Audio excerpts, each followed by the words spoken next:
السلام عليكم ورحمة الله وبركاته. ازيكم يا حبايبي؟ عاملين ايه؟ ان شاء الله تكونوا بخير وفي احسن صحة واحسن حال. النهاردة بقى هنعمل مع بعض صينية بطاطس من الزمن الجميل، من احلى ايام. صينية بطاطس من غير لحمة ولا فراخ ولا اي حاجة، اقتصادية جدا جدا جدا، مش هتكلفنا اي حاجة. هي شوية طماطم وكم بطاطساية هنعملها وهتبقى أكلة هتشبعنا كلنا، ومعها شوية رز. من أيام زمان، أحلى أيام أيام زمان، وأحلى أكل أكل زمان. البركة كلها في أكل زمان وفي أيام زمان.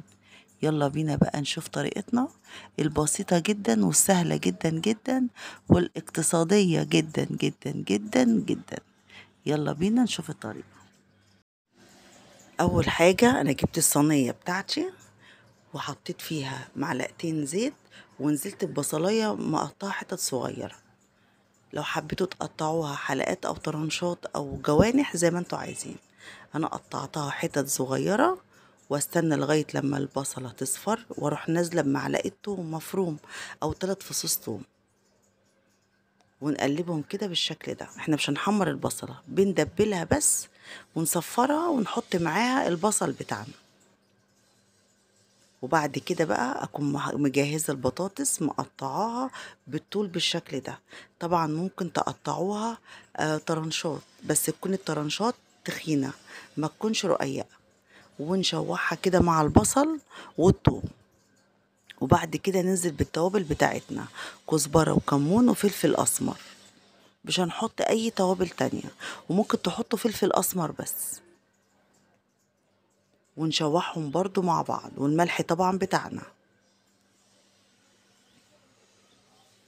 ونشوح كل ده كده مع بعض، التوابل مع البطاطس مع البصل مع الثوم. نقلبهم كده حبة مع بعض. ممكن تحطوا فلفل اسمر بس، وممكن تحطوا كمون وفلفل اسمر زي ما انتوا عايزين. انا حطيت كمون وكزبرة وفلفل اسمر والملح. ونقلب كده مع بعض. دي اكلة اقتصادية من غير اي حاجة بقى، ولا لحمة بقى ولا فراخ ولا اي حاجة.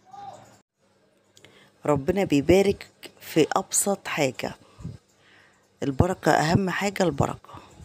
بعد ما شوحت البطاطس كويس جدا مع البصل مع الثوم مع التوابل، نزلت بقى بعصير الطماطم بتاعنا. طبعا احنا متعودين نعصر الطماطم ومعاه بصلاية صغيرة وقرن فلفل. وننزل بقى كده بالطماطم بتاعتنا على البطاطس، ونقلبها ونظبط كده شكل البطاطس بتاعتنا. بعد ما غطيتها بقى وسبتها كده استوت نص سوا، هننزل بقى بقرنين فلفل كده، اسكان رومي او حامي، عشان يدوها بقى الطعم والريحة، كمان بيدوها طعم حلو جدا. انا عينت الراس بتاعت القرن الفلفل وشقته شقة صغيرة وحطيته فوق الوش كده بالشكل ده. سيبها تغلي غلوتين وندخلها بقى الفرن. يا سلام على الريحة والطعم، تاخد بقى طعم الفرن، حاجة تحفة. دخلها بقى الفرن، نحطها في الرف اللي في النص، ونسيبها لحد ما تستوي وتحمر وتاخد طعم الفرن. وادي الصينية بعد ما خرجت، ايه رأيكم بقى؟ شكلها تحفة وطعمها تحفة جدا، من غير بقى ما نعمل بلحمة ولا بفراخ ولا بأي حاجة. عملناها بأبسط طريقة وأسهل حاجة. ولادنا هتاكل وهتشبع. مش لازم كل يوم لحمة وفراخ، ممكن نعمل أكل كتير من غير لحمة ولا فراخ. بس أهم حاجة نعمل لهم أكل صحي، وأكل يعني هم يستفيدوا منه، وأكل يكون طعمه حلو طبعا. بصوا بقى بطاطس مستوية ازاي، حاجة جميلة جدا. طبق بقى كده مش مكلف، وجميل وصحي ومستوي بطريقة صحية وتحفة بجد. اتمنى ان طريقتي تكون عجبتكم، واتمنى ان الفيديو يكون عجبكم.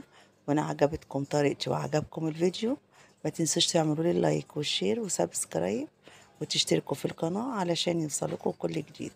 والسلام عليكم ورحمة الله وبركاته.